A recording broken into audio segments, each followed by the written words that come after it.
Bienvenue les amis dans cette nouvelle vidéo. Nous allons utiliser ici Isis juste pour vous amener à comprendre le fonctionnement de Isis. Je fais no, ok. Donc ici j'ai l'espace de travail encadré par un petit rectangle bleu. Comme tous les logiciels, nous avons le file, le view, le edit, le tools, le design et consorts. Ce qui nous intéresse spécialement ici, c'est ces petits raccourcis qui sont déjà ici. Donc ici, actuellement, vous voyez sur un mode sélection mode où je peux sélectionner un composant déjà présent sur l'espace de travail. Je clique ici, c'est le component mode où je peux choisir mes composants. En cliquant sur Pick from Libraries, je clique sur P. Donc ici, j'ai tous les composants dont j'ai besoin. Tout et essentiellement tous les composants. Si je connais déjà le nom d'un composant, il suffit juste de taper le nom. Par exemple, une résistance, je tape S, j'ai déjà la résistance, je double-clique et elle vient directement dans la barre de mes composants, Devices. Je cherche par exemple une LED, je tape LED avec S à la fin. Il me sort toutes les LED qui sont intégrées dans le Isis. Je choisis par exemple la LED verte, je double-clique et elle apparaît ici. Tous les composants sont ici. All categories, j'ai tous les composants dont j'ai besoin. Il suffit de connaître juste le nom du composant, la catégorie dans laquelle je peux trouver mon composant et je l'ai ici. À part ça, j'ai le terminal mode qui est ici, où je peux trouver le power qui est le VCC, ground qui est la masse, ainsi que d'autres petits terminaux que nous allons étudier avec le temps. Ici, au niveau du Virtual Instruments Mode, j'ai l'oscilloscope, j'ai le voltmètre continu, l'ampèremètre continu, le voltmètre alternatif, l'ampèremètre alternatif, le Virtual Terminal pour la communication Siri Airstings, le SPI Debugger, le IDC Debugger. J'ai tous les instruments qu'il me faut pour visualiser un signal ou tester si une communication fonctionne ou non. Quand je descends en bas ici, j'ai le run play pour la simulation, pause pour mettre pause à la simulation et stop pour stopper la simulation. Nous allons juste faire un premier test. Nous allons juste essayer d'allumer une petite LED.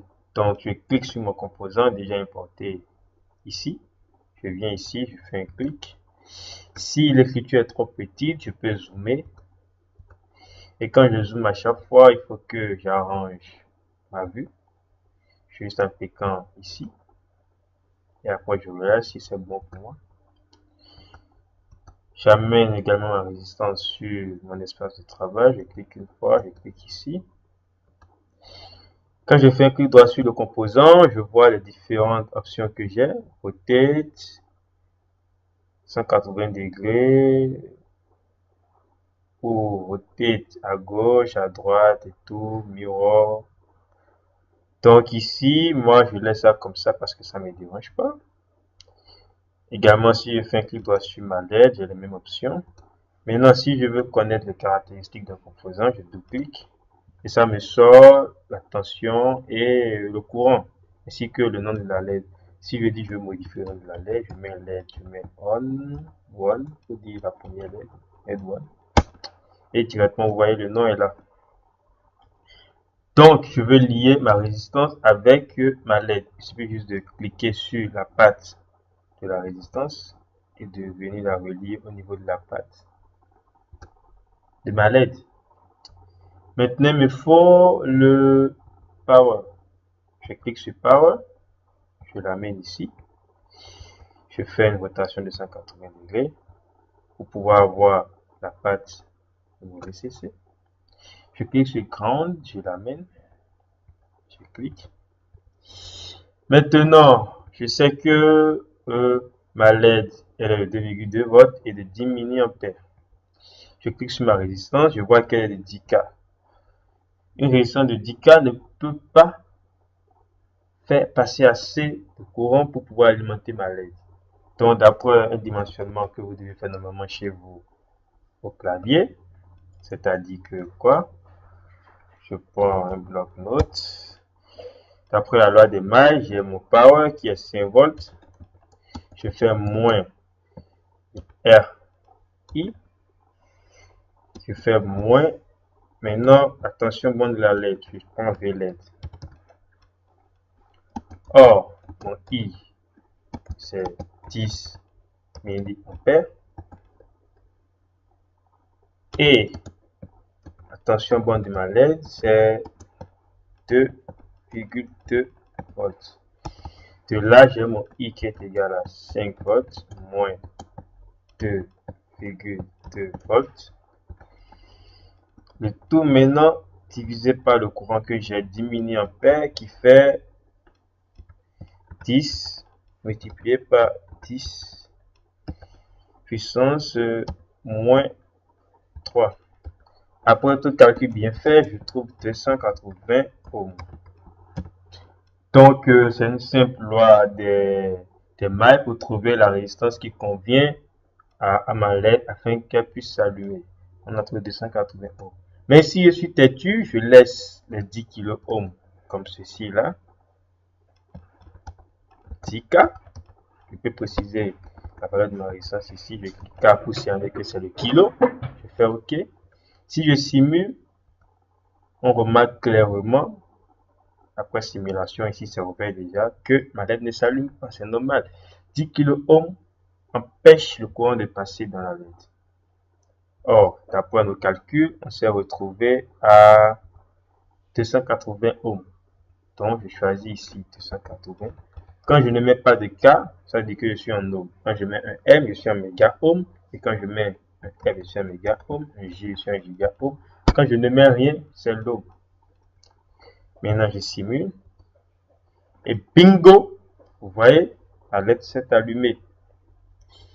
Donc, ça, c'est juste un petit montage pour nous familiariser à Easy. Ce n'est pas compliqué.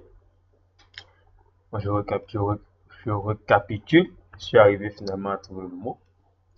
J'importe mes composants ici en faisant un double clic. Je ferme ça. Arrivé ici, j'ai tous mes composants listés.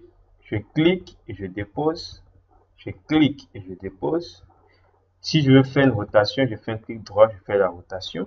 Si je veux supprimer, je sélectionne l'élément, j'appuie sur ma touche Sup ou Delete sur mon clavier. Et paf, ça supprime. Tout le reste maintenant, c'est la simulation. Quand je clique quelque part sur une patte de mon composant, il suffit juste de bouger ma souris et je tire le câble jusqu'au niveau de la connexion du prochain composant.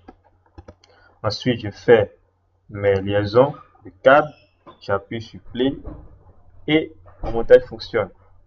N'oubliez pas, il faut toujours dimensionner son montage avant de passer à la simulation, sinon vous serez déçu. Donc, c'est tout pour cette vidéo de prise de contact avec Isis. Nous allons réaliser un petit montage pour allumer une LED. Vous pouvez l'essayer chez vous. Et nous vous espérons dans la prochaine vidéo pour plus de boum boum boum. À plus, on se dit ciao.